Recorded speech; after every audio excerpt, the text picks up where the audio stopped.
Hello dear students.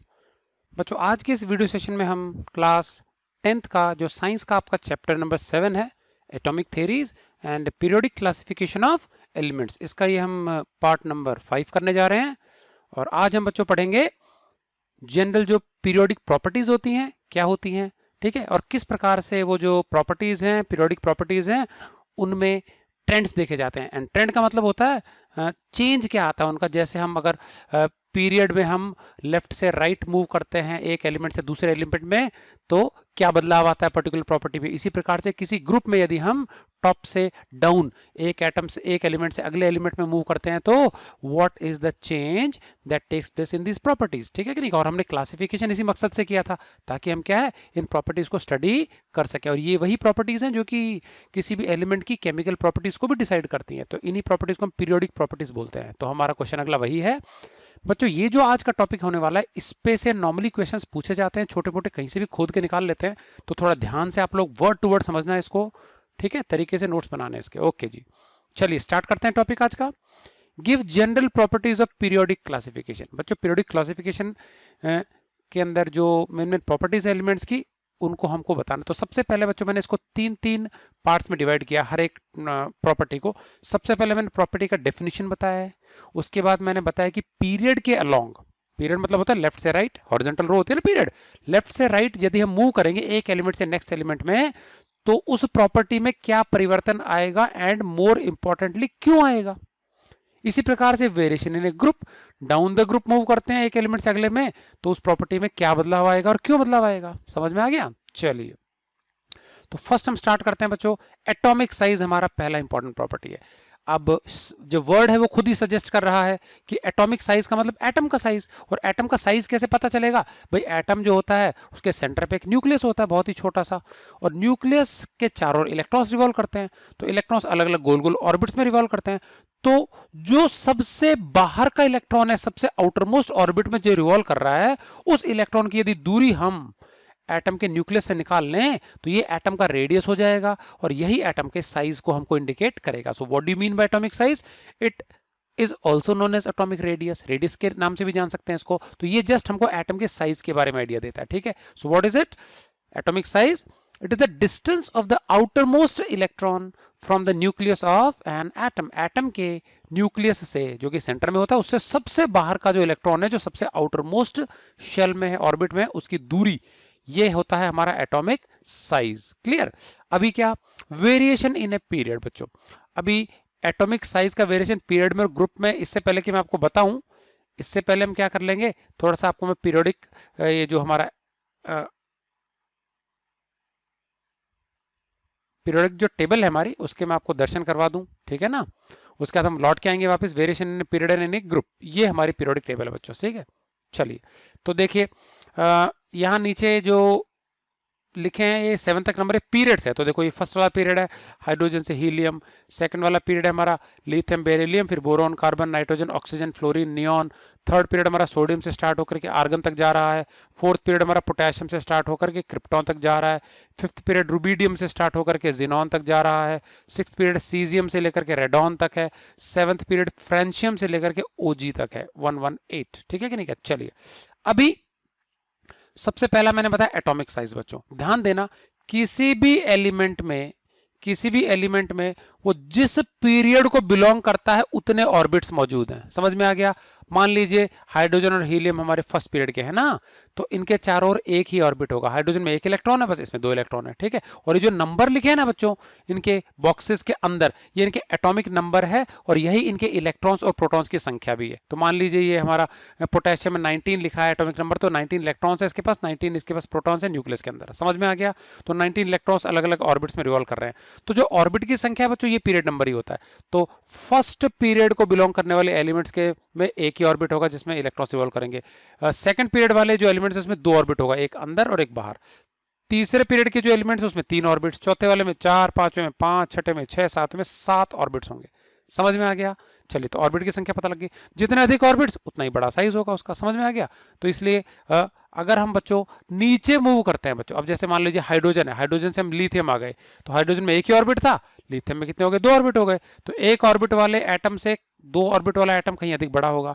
फिर lithium से sodium move करेंगे तो यहाँ पे 3 ऑर्बिट, तीसरी शेल बढ़ गई, और मूव करेंगे एक और शेल बढ़ जाएगी। तो जैसे जैसे हम डाउन द ग्रुप एक एलिमेंट से नेक्स्ट एलिमेंट की ओर मूव करते हैं, वैसे वैसे एक एक ऑर्बिट अथवा शेल इंक्रीज हो रही है बाहर की ओर, और इसका मतलब हो गया कि एटम का जो साइज है वो बढ़ते जाएगा। तो डाउन द ग्रुप बच्चों साइज इंक्रीज होता है। अब सबसे इंपॉर्टेंट चीज है पीरियड में लेफ्ट से राइट क्या होता है। तो हमको देखने पे लग सकता है कि भाई देखो जैसे लिथियम है 3 नंबर, फिर 4 नंबर, 5 6 7 8, इधर संख्या बढ़ रही है तो हो सकता है हैवी होते जा रहे हैं तो साइज बड़ा होता जाएगा। लेकिन बच्चों ऐसा बिल्कुल भी नहीं है। समझ में आ गया? ये जो एलिमेंट्स का एटम्स का साइज है ये लेफ्ट से राइट जब हम मूव करते हैं तो ये घटता है। ठीक है, ये कम होता है। क्यों कम होता है उसका कारण बता दूं मैं बच्चों। ये जो लिथियम है बच्चों, लिथियम से बेरिलियम क्यों कम हो जाएगा उसका एक छोटा सा कारण है, उसी को हम फिर आगे कंटिन्यू कर लेंगे। चलिए लिथियम का केस ले लेते हैं बच्चों। लिथियम के न्यूक्लियस में 3 प्रोटॉन, लिथियम के बाहर ऑर्बिट में 3 इलेक्ट्रॉन, बेरिलियम के न्यूक्लियस में 4 प्रोटॉन और बाहर 4 इलेक्ट्रॉन। अब गौर से समझना, जैसे ही हम लिथियम से बेरिलियम मूव करते हैं तो 2 चेंजेस आए। एक तो इलेक्ट्रॉन की संख्या में परिवर्तन, एक प्रोटॉन की संख्या में परिवर्तन। ध्यान से देखना, जो इलेक्ट्रॉन है बच्चों वो बाहरी ऑर्बिट में ऐड हो रहा है और प्रोटॉन ऐड हो रहा है न्यूक्लियस में। तो बच्चों प्रोटॉन का जो वजन है ना, वजन वो बहुत ज्यादा भारी होता है इलेक्ट्रॉन के तुलना में। समझ में आ गया? ओके। और जैसे जैसे प्रोटॉन्स न्यूक्लियस में ऐड होते जाते हैं ना, एक इंपॉर्टेंट चीज ध्यान रखना बच्चों, न्यूक्लियस का ओवरऑल साइज नहीं बदलता, सिर्फ वजन बढ़ते जाता है। समझ में आ गया? So the nucleus is getting more and more dense. समझ में आ गया? सो ये जो 3 प्रोटॉन है ये भी उतनी ही जगह पे है जितनी जगह पे इसके 4 प्रोटॉन है। That means the same volume of nucleus it has 3 protons as well as 4 protons. तो इसका मतलब ज्यादा घना और ज्यादा डेंस न्यूक्लियस बच्चों बेरिलियम का होगा लिथियम के मुकाबले, क्योंकि उतने वॉल्यूम, इसके तो 3 ही प्रोटॉन है, इसके कितने प्रोटॉन है बच्चों? 4। तो न्यूक्लियस का ओवरऑल वॉल्यूम नहीं चेंज होता और बहुत ज्यादा डेंस और घना हो गया। ठीक है, तो क्योंकि वो घना हो गया, कम जगह में कम वॉल्यूम में ज्यादा प्लस चार्ज पैक है, तो जितना छोटा बॉडी होता है ना बच्चों, जितना छोटा बॉडी है और जितना ज्यादा चार्ज उसके अंदर पैक है, उसकी जो अट्रैक्टिंग पावर है बहुत ज्यादा हो जाती है। तो इन दोनों में फर्क क्या है बताओ? लिथियम के 3 प्रोटॉन्स जितने स्थान पे उतने ही स्थान पे बेरिलियम के उतने ही वॉल्यूम में 4 प्रोटॉन्स हैं। तो इसका मतलब बेरिलियम का न्यूक्लियस होता है कहीं अधिक डेंस है, ज्यादा पॉजिटिवली चार्ज है। तो ये जो बेरिलियम का न्यूक्लियस है ना बच्चों, ये 4 इलेक्ट्रॉन्स को ज्यादा टाइटली और इफेक्टिवली खींचेगा। लिथियम के जो न्यूक्लियस है जिस पावर से वो 3 इलेक्ट्रॉन्स को खींच रहा है, तो मतलब लिथियम का भी खींचेगा, बट ज्यादा पावरफुली अपने 4 इलेक्ट्रॉन्स को कौन खींचेगा?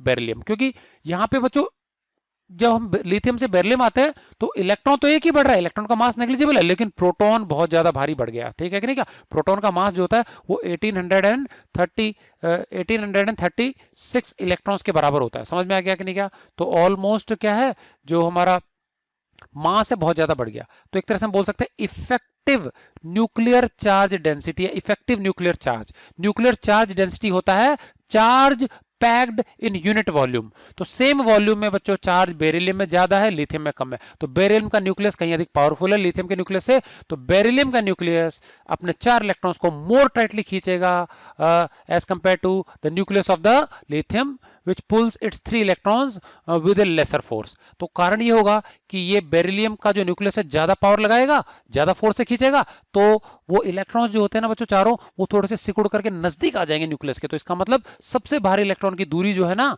वो कम हो जाएगी न्यूक्लियस से। तो देखो इसका सबसे भारी इलेक्ट्रॉन जो लिथियम का दूसरे ऑर्बिट में, बेरिलियम का भी दूसरे ऑर्बिट में, लेकिन बेरिलियम का न्यूक्लियस ज्यादा पावरफुल है तो वो ज्यादा जोर से खींचेगा अपने सबसे भारी इलेक्ट्रॉन को, तो वो थोड़ा सा खिसक करके नजदीक आ जाता है न्यूक्लियस के। तो इसका मतलब लिथियम के मुकाबले बेरिलियम का साइज छोटा है। चलिए बेरिलियम से मूव करते हैं बोरोन पे। अब बोरोन में बच्चों अगेन एक प्रोटॉन बढ़ गया और लेकिन न्यूक्लियस का साइज वो का वही है। तो अब अगेन न्यूक्लियर चार्ज डेंसिटी बढ़ गई, मतलब इफेक्टिव न्यूक्लियर चार्ज बोलते हैं इसको। तो क्या होगा, उतने ही वॉल्यूम में हर एक बार हम जब आगे मूव करेंगे राइट साइड में, लेफ्ट से right, there is an increase in proton in the same volume of the nucleus, therefore the effective nuclear charge density increases and hence अब इसका बोरोन का जो हमारा न्यूक्लियस है वो इलेक्ट्रॉन्स को और ज्यादा पावरफुली खींचेगा, कार्बन का न्यूक्लियस अपने 6 इलेक्ट्रॉन्स को और भी ज्यादा पावरफुली खींचेगा। तो इससे क्या होता है बच्चों, जो इलेक्ट्रॉन क्लाउड है ना, इलेक्ट्रॉन्स का जो घेरा है, वो धीरे धीरे न्यूक्लियस के नजदीक नजदीक नजदीक आते जाता है, ज्यादा अट्रैक्टिव फोर्स के कारण, स्ट्रॉन्ग अट्रैक्टिव फोर्स के कारण। और यही कारण है कि the atomic size as we move from left to right along a period it slightly goes on decreasing, ये कम होता होता जाएगा। तो सबसे बड़ा साइज का लिथियम है इस सेकंड पीरियड में, फिर बेरिलियम उससे छोटा है साइज का, फिर बोरोन और छोटा छोटा छोटा छोटा, बच्चों छोटा छोटा होने का क्रम चलता है हेलोजेंस तक, 17 ग्रुप तक। अब 17th ग्रुप में आके बच्चों जो हमारा सेकंड ऑर्बिट है, इसकी क्षमता पूरी होने वाली है। सेकंड ऑर्बिट में बच्चों 8 इलेक्ट्रॉन ही आ सकते हैं, ठीक है कि नहीं का, लेकिन 8 में से यहाँ पे 7 इलेक्ट्रॉन आ चुके हैं। सेकंड क्या कितने आ चुके हैं, 7 आ चुके हैं। जैसे फ्लोरीन का हम इलेक्ट्रॉनिक कॉन्फ़िगरेशन करेंगे तो फर्स्ट ऑर्बिट में 2 और सेकंड में 7 आ गए, और सेकंड वाले ऑर्बिट की क्षमता होती है 8 इलेक्ट्रॉन। तो अब ये भरने से एक ही कम है, तो अभी हो क्या रहा है, देखो साइज तो छोटा छोटा छोटा छोटा होते गया, और यहाँ पे जो सबसे बाहर की जो शेल है ऑर्बिट नंबर 2, ये न्यूक्लियस के काफी नजदीक आ गई है, और इलेक्ट्रॉन की भीड़ काफी हो गई है। तो अब इलेक्ट्रॉन्स की भीड़ इस छोटे से ऑर्बिट में बहुत ज्यादा हो गई है, तो एक तरह से क्या होगा, इलेक्ट्रॉन्स एक दूसरे के साथ धक्का मुक्की करते हैं, इलेक्ट्रॉन्स के बीच में रिपल्शन भी बढ़ने लगता है। तो अब क्या होता है, ये इलेक्ट्रॉनिक जो रिपल्शन है ना, इंटर इलेक्ट्रॉनिक रिपल्शन, ये हावी हो जाता है। तो इसके कारण क्या होता है, फ्लोरीन से जब हम नियॉन मूव करेंगे, नोबल गैस की तरफ मूव करेंगे, तो there is a slight increase in the size. समझ में आ गया। तो ये जो एटॉमिक साइज है बच्चों, ये ग्रुप नंबर 1 से लेकर पीरियड नंबर ग्रुप नंबर 1 से लेकर के ग्रुप नंबर 17 तक, मतलब सेम पीरियड में अगर हम चलें तो साइज धीरे धीरे ग्रेजुअली डिक्रीज होता रहता है, और लेकिन 17 से 18 पे जाते हैं तो there is a slight, very slight increase in size. समझ में आ गया। तो ये ट्रेंड है। तो नॉर्मली लेफ्ट से राइट साइज कम होगा, डाउन द ग्रुप बढ़ेगा। लेफ्ट से राइट क्यों कम होगा, because of increase in effective nuclear charge. Effective nuclear charge का मतलब होता है सेम न्यूक्लियस के वॉल्यूम में more and more positive charges added because of addition of 1 proton each time. जबकि इलेक्ट्रॉन का चार्ज तो उतना ही है लेकिन मास नेग्लिजिबल है। तो इसका मतलब क्या होता है कि इलेक्ट्रॉन जो होता है, इलेक्ट्रॉन की जो पुलिंग पावर है, जो न्यूक्लियस की पुलिंग पावर है, ज्यादा बढ़ जाएगी, क्योंकि सेम वॉल्यूम में ज्यादा चार्ज ठूस ठूस के भरा हुआ है। ठीक, तो न्यूक्लियर चार्ज डेंसिटी बढ़ने से इलेक्ट्रॉन जो होता है they are pulled more tightly and hence there is a shrinking in size. ठीक है, और 17 से 18 ग्रुप में हल्का सा साइज बढ़ेगा because of inter electronic repulsion between the electrons. Over crowding हो जाता है छोटी सी शेल में। चलिए, तो ये दोनों चीजें हम देख लेते हैं बच्चों। Variation in a period, period का मतलब हो गया लेफ्ट से right. As we move from left to right along a period, किसी पीरियड में लेफ्ट से राइट हम मूव करते हैं, the atomic size decreases. Atomic size क्या होता है, कम होता है। क्यों कम होता है, due to increase in effective nuclear charge. Effective nuclear charge या इसी को बोलते हैं न्यूक्लियर चार्ज डेंसिटी, आगे मैं डेफिनेशन भी लिखवा दूंगा। इसके बढ़ने के कारण साइज कम हो जाएगा। Hence electrons are pulled more tightly by the nucleus. तो इलेक्ट्रॉन्स क्या होता है, ज्यादा टाइटली न्यूक्लियस अपनी ओर आकर्षित करता है, जिससे कि वो सिकुड़ जाते हैं, नजदीक आ जाते हैं, and there is a decrease in size. Okay, अब ग्रुप में क्या होता है बताओ। ग्रुप में जाएंगे तो हर बार एक एलिमेंट से अगले एलिमेंट में मूव करेंगे तो एक क्या बढ़ जाएगा, ऑर्बिट, एक शेल ऐड हो जाएगी, और शेल बाहर ऐड होगी तो साइज बढ़ गया। तो down the group atomic size increases due to addition of a new shell as we move from one element to the next. एक एलिमेंट से अगले एलिमेंट में जाने पर हर बार एक नई शेल ऐड हो रही है, मैंने बताया था यहाँ पे। तो जैसे हाइड्रोजन है, हाइड्रोजन में एक ही शेल है, इसमें 2 ऑर्बिट है, 2 शेल्स हैं, तीसरे वाले में 3 शेल्स हैं, चौथे वाले में 4 शेल्स हैं, एंड सो ऑन। तो हर बार एक एक एडिशनल शेल ऐड होने के कारण नीचे साइज बड़ा होता जाएगा। तो हाइड्रोजन सबसे छोटा एलिमेंट है फर्स्ट ग्रुप में, उसके बाद लिथियम उससे बिगर साइज का है, सोडियम और बिगर, पोटेशियम स्टिल बिगर, इस प्रकार से फ्रेंशियम सबसे बड़ा साइज का है। समझ में आ गया। तो ये था बच्चों एटॉमिक साइज के बारे में वेरिएशन। ठीक है, अगला हमारा बच्चों मेटेलिक कैरेक्टर। बच्चों ध्यान से समझना, मेटेलिक और नॉन मेटेलिक कैरेक्टर दोनों में एक ही बार में समझा रहा हूं। किसी भी एलिमेंट की बच्चों प्रॉपर्टी जिसके द्वारा वो इलेक्ट्रॉन्स को लूज करता है और पॉजिटिव आयन बनाने की कोशिश करता है, इस प्रॉपर्टी को या तो इलेक्ट्रोपॉजिटिविटी कहते हैं या फिर मेटेलिक कैरेक्टर कहते हैं। समझ में आ गया। The tendency of an element, element की प्रवृत्ति टू लूज इलेक्ट्रॉन्स, इलेक्ट्रॉन्स खो देने की property, to form positive ions, और जिससे कि पॉजिटिव आयन बना सके, क्या कहलाता है, इलेक्ट्रोपॉजिटिविटी। इसी को मेटेलिक गुण कह देते हैं। ये मेटल्स का कैरेक्टर है। समझ में आ गया। और हमारे पीरियोडिक टेबल में बच्चों ये जो पिंक और ये जो लेफ्ट साइड के है ना, ये सारे के सारे मेटल्स हैं। तो metals have the tendency to lose electron. Electron भी कौन सा, सबसे बाहरी शेल के जो लूजली हेल्ड इलेक्ट्रॉन्स हैं उनको खोता है, वो खोने की क्षमता रखता है और पॉजिटिव आयन बनाता है। एक इलेक्ट्रॉन खोएगा 1 प्लस का चार्ज आ जाएगा, 2 इलेक्ट्रॉन खोएगा 2 प्लस का चार्ज आ जाएगा, 3 इलेक्ट्रॉन खोएगा 3 प्लस का चार्ज आ जाएगा, एंड सो ऑन। ठीक है, so the tendency of an element to lose electrons to form positive ion is called electropositivity. अब बच्चों मान लीजिए दो मेटल है हमारे, अब दोनों में से जो जितना आसानी से इलेक्ट्रॉन लूज कर देगा उतना ज्यादा इलेक्ट्रोपॉजिटिव, उतना ही अधिक मेटेलिक। जो मुश्किल से इलेक्ट्रॉन लूज करता है वो कम मेटेलिक है, कम इलेक्ट्रोपॉजिटिव है। ठीक है, अब ये इलेक्ट्रॉन लूज करने का मतलब हो गया, इलेक्ट्रॉन लूज तब आसानी से होंगे जब न्यूक्लियस की पकड़ कमजोर होगी, और न्यूक्लियस की पकड़ तब कमजोर होगी जब इलेक्ट्रॉन काफी दूर हो न्यूक्लियस से, और काफी दूर तब होगा जब साइज काफी बड़ा हो। समझ में आ गया? तो इसका मतलब जितना बड़ा एटम उतना ही आउटरमोस्ट इलेक्ट्रॉन न्यूक्लियस की पहुंच से दूर, जितना दूर उतना ही न्यूक्लियस का अट्रैक्टिव पावर जो है पुल कम होगा, पकड़ कम होगी, उतना ही आसानी से इलेक्ट्रॉन लूज किया जा सकेगा, उतना ही ज्यादा इलेक्ट्रोपॉजिटिव या फिर मेटेलिक होगा। समझ में आ गया? तो पीरियड में देखते हैं क्या होता है। तो साइज पे डिपेंड करता है, बड़ा साइज मेटेलिक है, छोटा साइज मेटेलिक नहीं होना चाहिए। ठीक है कि नहीं? क्या तो अब मुझे बताओ, लेफ्ट से राइट, जैसे जैसे लेफ्ट से राइट जाता है पीरियड में, बच्चों साइज छोटा होते जाता है। तो जितना छोटा हो जाएगा तो न्यूक्लियस तो और भी ज्यादा टाइटली अट्रैक्ट करेगा इलेक्ट्रॉन को, तो इलेक्ट्रॉन को तो खोना बहुत मुश्किल हो जाएगा। समझ में आ गया कि नहीं? क्या तो जैसे जैसे हम लेफ्ट से राइट मूव करते हैं किसी भी पीरियड के अंदर, पीरियड का मतलब होता है हॉरिजॉन्टल रोज, तो because of decrease in size the metallic character also decreases, मतलब इलेक्ट्रॉन लूज करने की क्षमता कम हो रही है। समझ में आ गया? पॉजिटिव आयन नहीं बनाएगा। ठीक, जबकि डाउन द ग्रुप हम जाते हैं ना तो साइज बड़ा हो रहा है, जितना बड़ा साइज उतना इलेक्ट्रॉन लूज करना आसान, क्योंकि न्यूक्लियस की गिरफ्त से दूर होते जा रहा है। तो देखो जैसे लिथियम है, इसमें 2 ऑर्बिट है, तो इलेक्ट्रॉन को दूसरे ऑर्बिट से खोना पड़ेगा, सोडियम में तीसरे ऑर्बिट से खोना पड़ेगा आउटर मोस्ट, पोटेशियम में चौथे से, फ्रेंशियम में 7वें से। तो फ्रेंशियम बहुत आसानी से इलेक्ट्रॉन लूज करेगा क्योंकि इसका आउटर मोस्ट इलेक्ट्रॉन 7वें ऑर्बिट में जो इलेक्ट्रॉन जो कि न्यूक्लियस से काफी दूर है। ठीक है ना? और क्योंकि न्यूक्लियस से बहुत दूर है तो क्या होगा, ये इजीली इलेक्ट्रॉन लूज करेगा। तो सबसे ज्यादा इलेक्ट्रोपॉजिटिव एलिमेंट बच्चों फ्रेंशियम है पूरी की पूरी पीरियोडिक टेबल में। समझ में आ गया?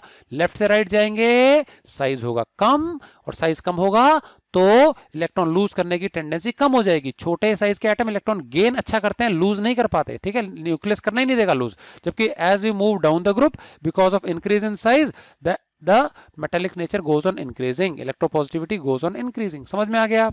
तो ये चीज लिखेंगे, छोटे साइज के एटम्स इलेक्ट्रॉन लूज आसानी से करते नहीं, गेन करते हैं।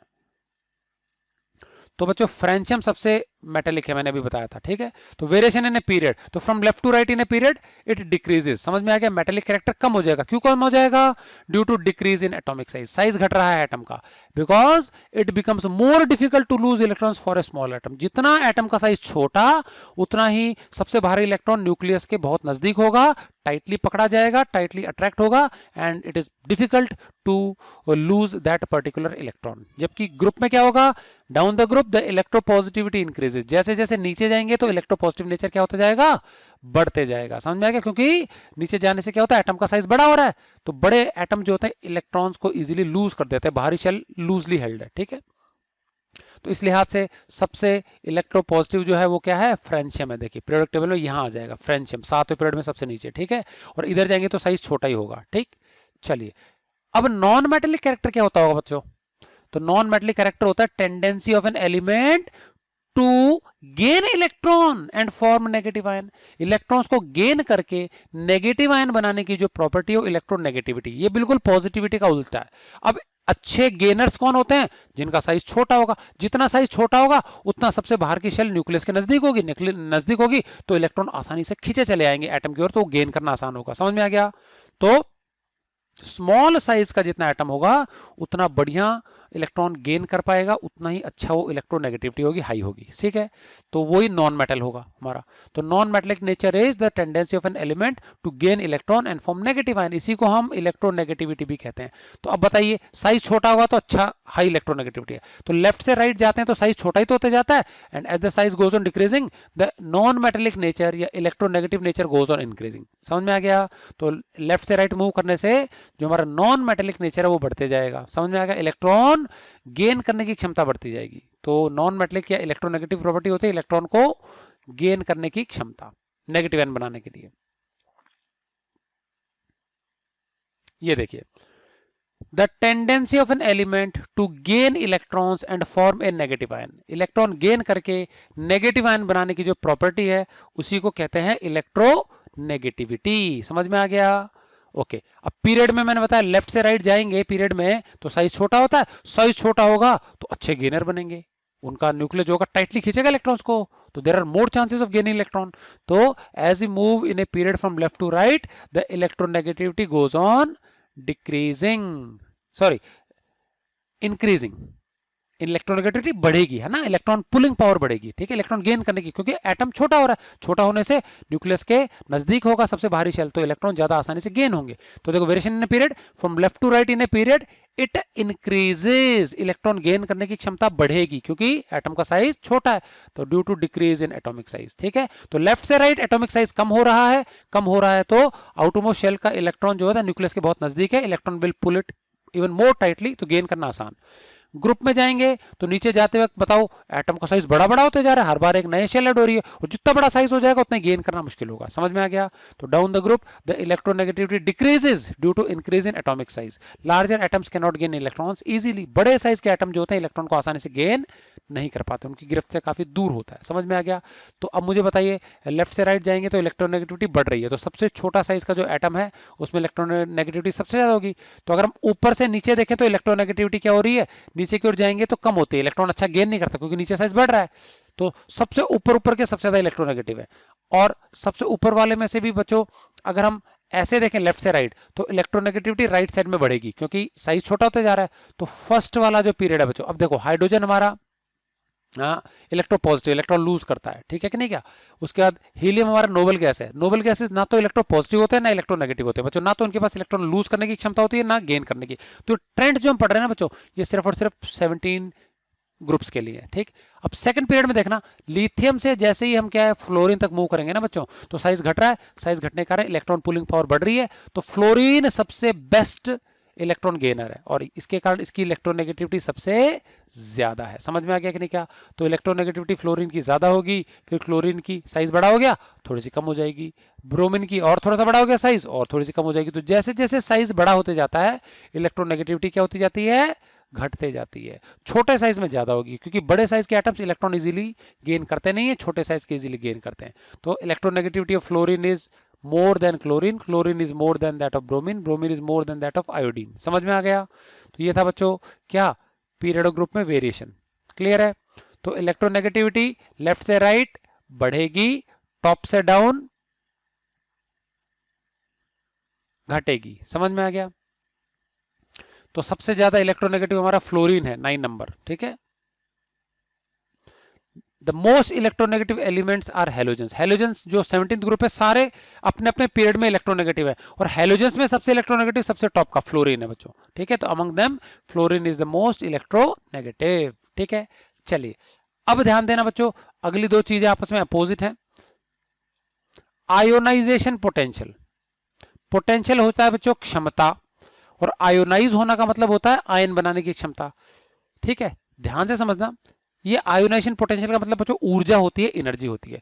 किसी भी एलिमेंट के सबसे बाहरी ऑर्बिट में, सबसे बाहरी शेल में जो सबसे लूजली हेल्ड इलेक्ट्रॉन है उसको निकाल बाहर करने के लिए लगने वाली एनर्जी, बट वो एनर्जी हम तब कैलकुलेट करेंगे जब वो एटम आइसोलेटेड अवस्था में हो। आइसोलेटेड मतलब होता है वो अलग थलग अकेला होना चाहिए, समझ में आ गया, उसके साथ कोई दूसरे एटम्स नहीं होने चाहिए, समझ में आ गया। इस प्रकार का एटम नॉर्मली गैसियस स्टेट में ही संभव है क्योंकि गैसेस में मॉलिक्यूल्स काफी एटम्स काफी दूर दूर होते हैं और आइसोलेटेड अवस्था में होते हैं, समझ में आ गया।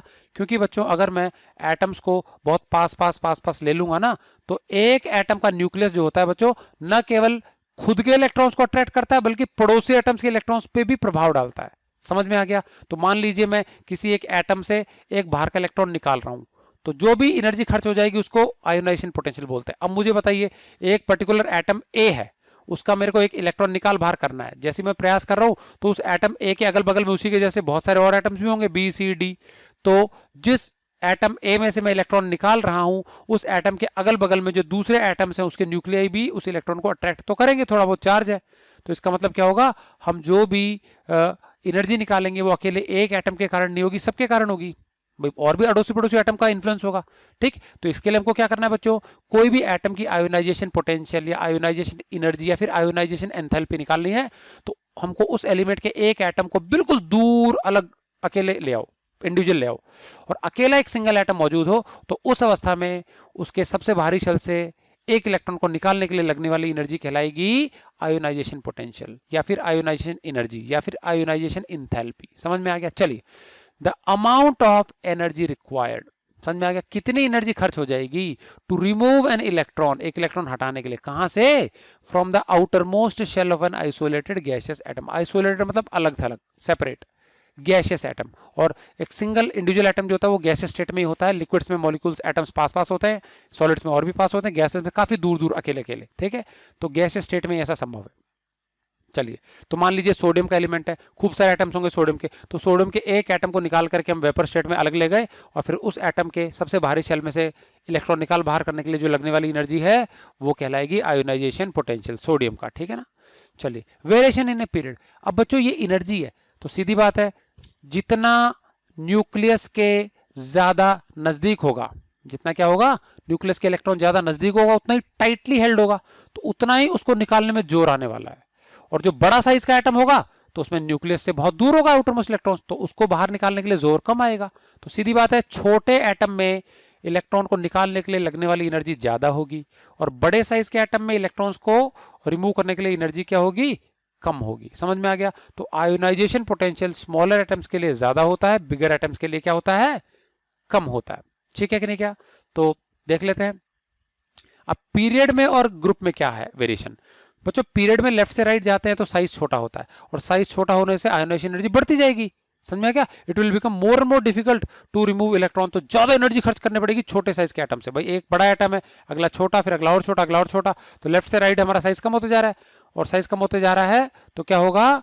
जो एनर्जी है सबसे भारी इलेक्ट्रॉन को निकालने के लिए वो भी ज्यादा ज्यादा लगने वाली, because electrons in a small sized atom they are more tightly attracted to the nucleus। समझ में आ गया कि नहीं? क्या so more energy is required to pull out the electron from such atoms। ठीक है कि नहीं? क्या तो देखो, variation in a period from left to right in a period, ionization energy IE लिखा है शॉर्ट में, आयोनाइजेशन इंथैल्पी या एनर्जी, IE इंक्रीजेस, ये बढ़ता जाएगा, क्यों? Due to decrease in atomic size. Size छोटा हो गया, तो जितना साइज छोटा हो जाएगा उतना ही ज्यादा जोर आएगा इलेक्ट्रॉन को निकाल बाहर करने के लिए। ठीक है? It will be tightly attracted towards it's nucleus. ठीक? Since more energy is required to remove the outermost electron from a smaller atom as compared to a larger atom, क्योंकि एक बड़े साइज के एटम से जो हमको इलेक्ट्रॉन बाहर निकालना है उसमें कम एनर्जी खर्च होगी, किसके मुकाबले? एक छोटे साइज के एटम से इलेक्ट्रॉन को बाहर निकालने के तुलना में। ठीक है ना? ये आ गया पीरियड में। तो पीरियड में जाएंगे तो आयोनाइजेशन पोटेंशियल बढ़ेगा, और ग्रुप में आएंगे तो साइज बड़ा होता है, डाउन द ग्रुप साइज बड़ा होने से आयोनाइजेशन पोटेंशियल कम होगा, क्योंकि बड़े साइज के एटम से इलेक्ट्रॉन निकालना मुश्किल नहीं है, तो यहाँ एनर्जी कम कम कम खर्च होगी। तो वेरिएशन इन ग्रुप क्या बताइए?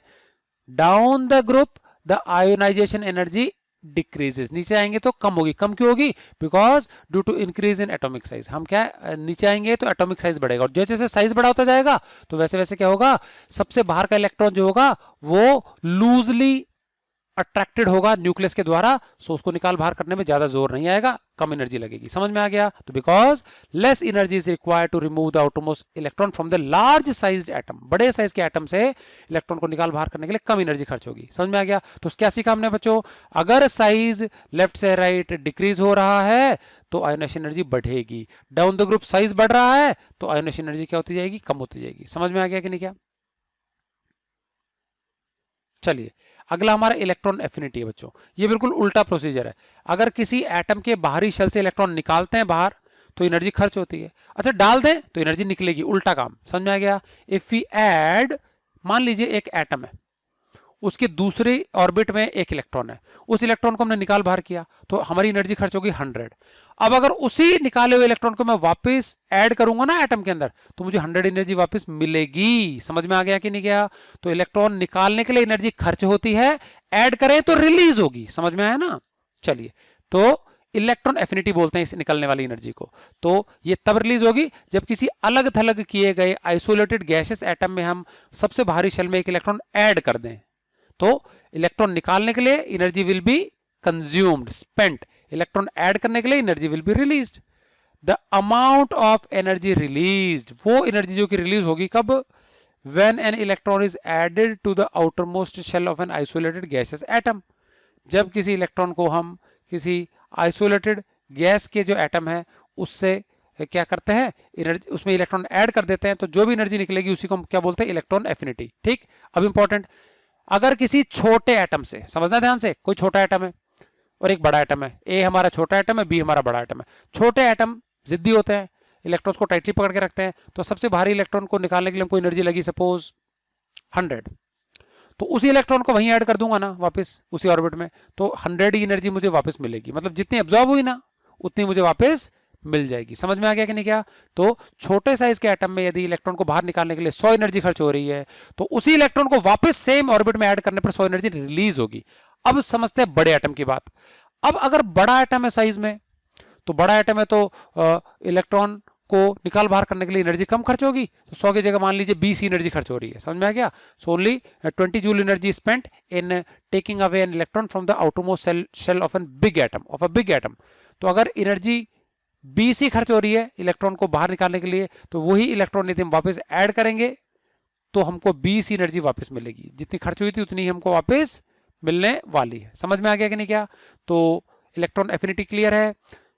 amount of energy released when an electron is added to the outermost shell of an isolated gaseous atom। किसी भी अलग थलग पृथक किए गए गैसियस एटम में से सबसे बाहरी शेल में एक इलेक्ट्रॉन ऐड कर देने पर जो भी एनर्जी निकलेगी उसी एनर्जी की मात्रा को इलेक्ट्रॉन एफिनिटी बोलते हैं। ठीक, तो पीरियड में क्या वेरिएशन, लेफ्ट से राइट हमारा साइज छोटा होता जा रहा है, और जैसे जैसे साइज छोटा होता जाएगा वैसे वैसे क्या होगा, इलेक्ट्रॉन एफिनिटी इंक्रीज होगी। क्या होगी? इंक्रीज। क्यों इंक्रीज होगी? बिकॉज साइज हमारा क्या है, छोटा होते जा रहा है। ठीक है कि नहीं? क्या तो from left to right in a period the electron affinity increases due to decrease in atomic size. क्योंकि जितना साइज छोटा हो जाएगा ना बच्चों, उतना ही क्या है, इलेक्ट्रॉन को निकालने और ऐड करने में ज्यादा एनर्जी इन्वॉल्व होगी। छोटे साइज के एटम में से इलेक्ट्रॉन निकाला ज्यादा लगेगी, छोटे साइज के एटम में इलेक्ट्रॉन डाला ज्यादा रिलीज भी होगी, तो more energy will be release, तो इट विल इंक्रीज। समझ में आ गया? तो इलेक्ट्रॉन एफिनिटी लेफ्ट से राइट इंक्रीज होगी। और variation in group, down the group बच्चों इलेक्ट्रॉन एफिनिटी क्या होगी, अब साइज धीरे धीरे नीचे कैसे जाएंगे, एक एटम से दूसरे एटम में जाते हैं तो साइज बड़े होते जाता है। ठीक है कि नहीं क्या? और जैसे जैसे साइज बड़े होते जाएगा वैसे इलेक्ट्रॉन निकालेंगे तो एनर्जी कम रिलीज होगी, कम लगेगी, और डालेंगे तो कम ही रिलीज होगी। समझ में आ गया? तो एक बिग साइज के एटम में से इलेक्ट्रॉन रिमूव करने में एनर्जी कम खर्च होगी, और बिग साइज के एटम में इलेक्ट्रॉन को ऐड करने के लिए कम ही रिलीज होगी। तो down the group the electron affinity decreases due to increase in atomic size. समझ में आ गया? तो अधिकतर के रीजंस बच्चों एटॉमिक साइज ही है। ठीक है ना? चलिए अगला हम देख लेते हैं वैलेंसी बच्चों।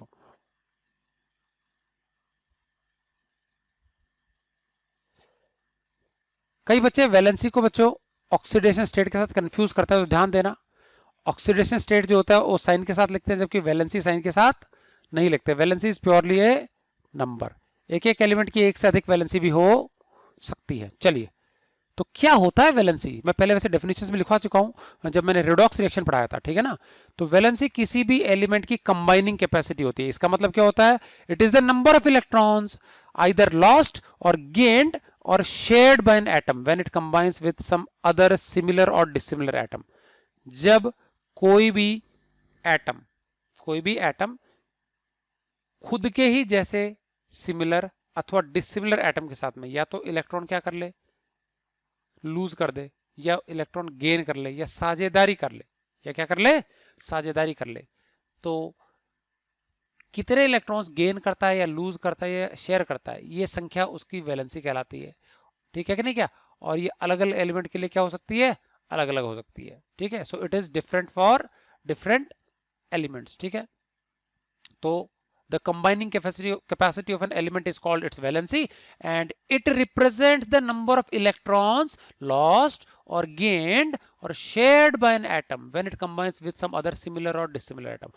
कोई भी एलिमेंट का एटम या तो अपने ही जैसे दूसरे एटम के साथ कंबाइन हो तो इलेक्ट्रॉन नॉर्मली शेयर करेगा, या भिन्न प्रकार के एटम के साथ कंबाइन हो तो इलेक्ट्रॉन का लेन या देन कर सकता है। तो कुछ भी करे, चाहे तो शेयर करे, चाहे दे दे, चाहे ले ले, जो कुछ भी करे, कितने इलेक्ट्रॉन्स लेन देन या शेयरिंग कर रहा है वो उसकी वैलेंसी होगी। समझ में आ गया? ये प्योरली नंबर है, इसका कोई साइन नहीं होता। तो valency can be obtained from the number of valence electrons present in the atom.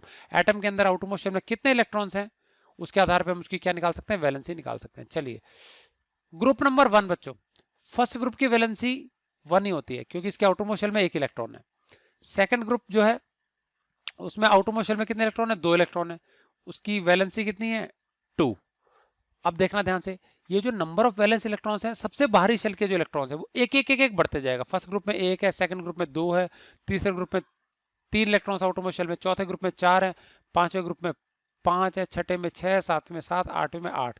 तो टोटल 8 ग्रुप्स हो गए हमारे, ठीक है। और इन सब में जो नंबर ऑफ वैलेंस इलेक्ट्रॉन्स है वो कितने हैं? 1 2 3 4 5 6 7 8। अब ध्यान से समझना, वैलेंसी का मतलब क्या होता है। वैलेंसी मतलब है कितने इलेक्ट्रॉन्स लेन देन या शेयरिंग करता है। और लेन देन शेयरिंग क्यों करते हैं बच्चों? जितने भी एलिमेंट्स है ना, स्टेबिलिटी प्राप्त करने के लिए नोबल गैस जैसा बनना चाहते हैं। और नोबल गैसेस में बच्चों सबसे बाहरी शेल में 8 इलेक्ट्रॉन्स होते हैं, जिसको ऑक्टेट रूल बोलते हैं, ठीक है। तो बाकी एलिमेंट्स भी क्या करते हैं? नोबल गैस जैसा बनने के चक्कर में अपनी बाहरी शेल में 8 इलेक्ट्रॉन बनाना चाहते हैं, ठीक है। अब जरूरी थोड़ी उसके पास 8 इलेक्ट्रॉन हो, ठीक है कि नहीं क्या? इसी को हम ऑक्टेट रूल भी बोलते हैं, ठीक। तो अब देखिए, पहला ग्रुप जो है उसकी वैलेंसी क्या है? 1 है। इसका मतलब इसमें एक ही इलेक्ट्रॉन है वैलेंस, ठीक है। ये एक इलेक्ट्रॉन भी इसने खो दिया तो उसका कॉन्फ़िगरेशन जो होता है नोबल गैस जैसा हो जाता है, तो उसकी वैलेंसी क्या आएगी? 1। जो ग्रुप का नंबर है वही हमारी वैलेंसी है। इसी प्रकार से group number 2, it has also valency 2। तो ग्रुप नंबर 1 और ग्रुप नंबर 2 की वैलेंसी कितनी है? 1 एंड 2 रिस्पेक्टिवली, ठीक है। तो इसके कुछ एग्जांपल्स देख लेते हैं।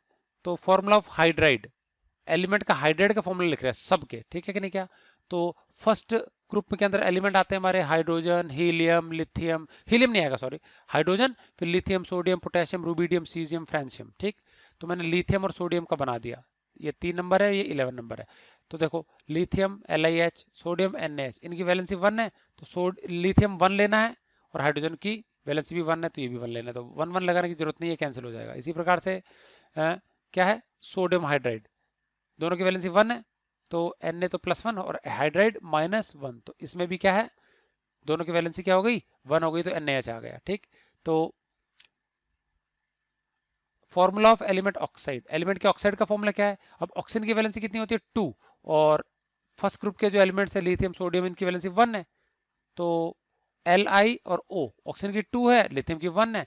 तो O के ऊपर जो चार्ज है वो इधर लगेगा, 1 के ऊपर चार्ज जो इधर लगेगा, ठीक है, और बिना साइन के। तो Li2O।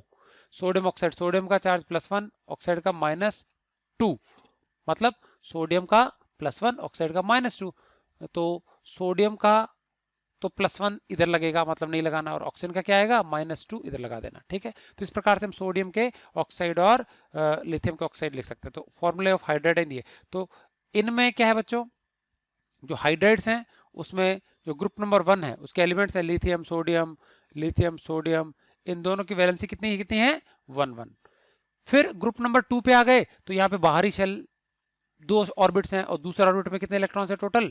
मैक्सिमम 2 इलेक्ट्रॉन हो सकते हैं। वैलेंस नंबर ऑफ इलेक्ट्रॉन्स कितने हैं? 2 है। यहाँ पे समझ में आ गया? 2 ऑर्बिट हैं, तो यहाँ पे total number of valence electron जो बाहरी शेल में इलेक्ट्रॉन है कितने हैं? 2 ही हैं, ठीक है कि नहीं क्या? अब क्या वैलेंसी कितनी हो जाएगी यहाँ पे? जो हमारा ग्रुप 2 एलिमेंट्स हैं, ग्रुप 2 एलिमेंट्स हमारे कौन से होते हैं? बेरिलियम वाली जो फैमिली है वो, ठीक है कि नहीं क्या? तो मैं दिखा दूं आपको ग्रुप 2 एलिमेंट्स, ये वाले। तो इनकी वैलेंसी 1 है, सेकंड वाले की 2 है, फिर फिफ्थ वाले की 3 है, बीच के 10 छोड़ देना, इनकी मल्टीपल वैलेंसी होती है। फिर बीच वाले की 3 है, इसकी 4 है, फिर n की 3 2 1 और लास्ट में 0। समझ में आ गया कि नहीं क्या? तो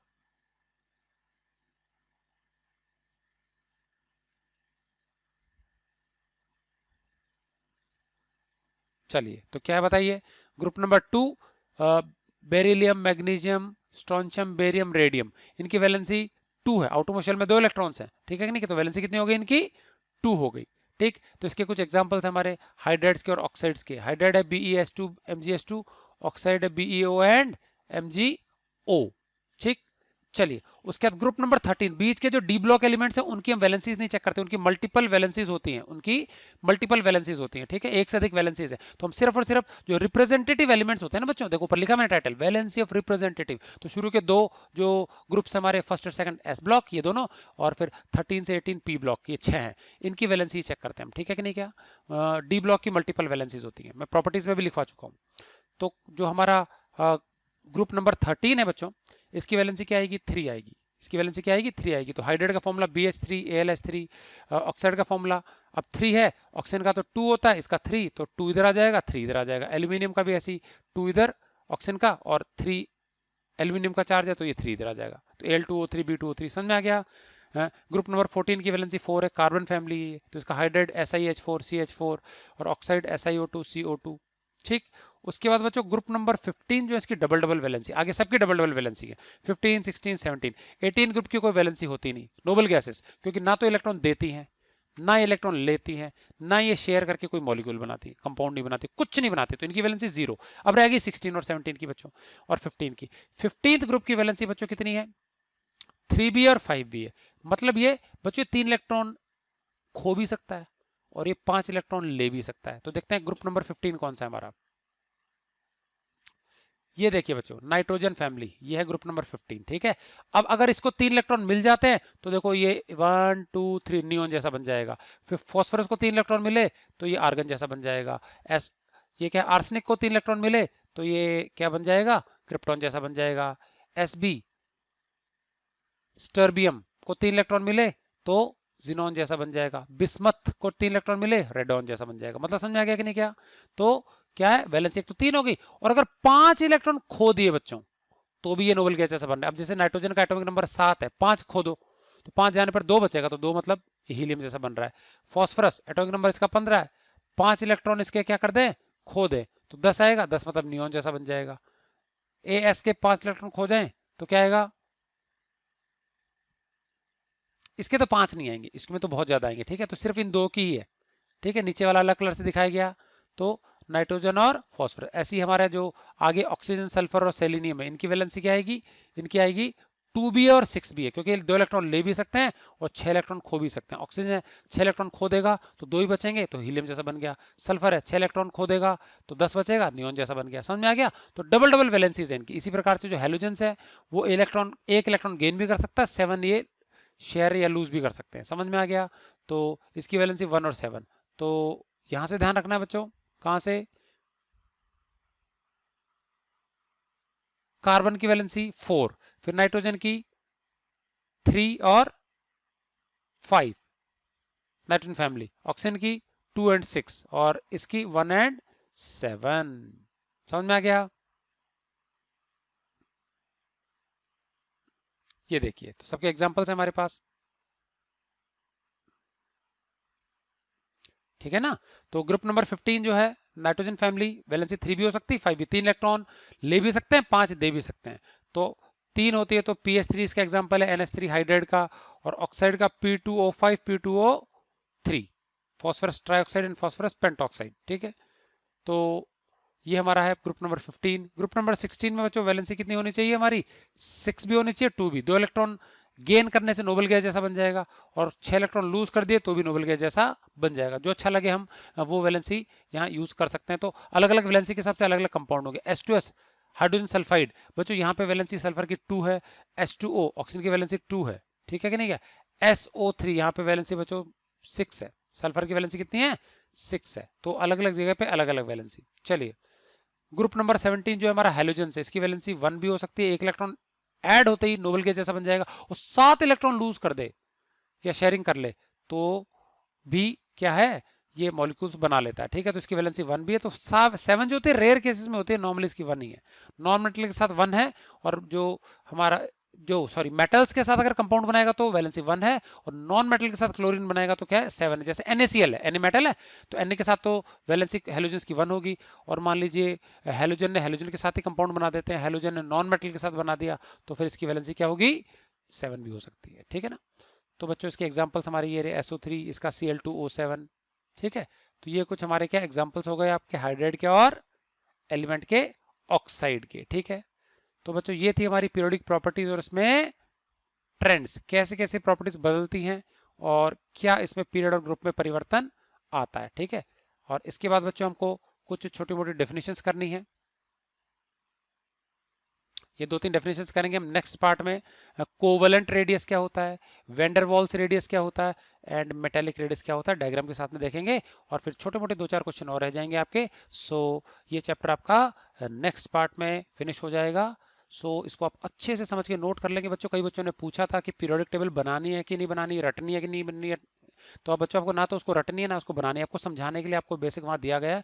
तो अलग अलग 2-3 इमेजेस मैंने दी है, तो आपको इजीली समझ में आ जाएगा। ठीक है, टेक्स्ट बुक में भी आपको दिया हो, तो रटना नहीं है बच्चों, हायर क्लासेस में आप धीरे धीरे अपने आप याद हो जाएगी। ठीक है ना? चलिए, तो फिर बच्चों मिलते हैं नेक्स्ट वीडियो में। Till then, good bye and thanks for watching.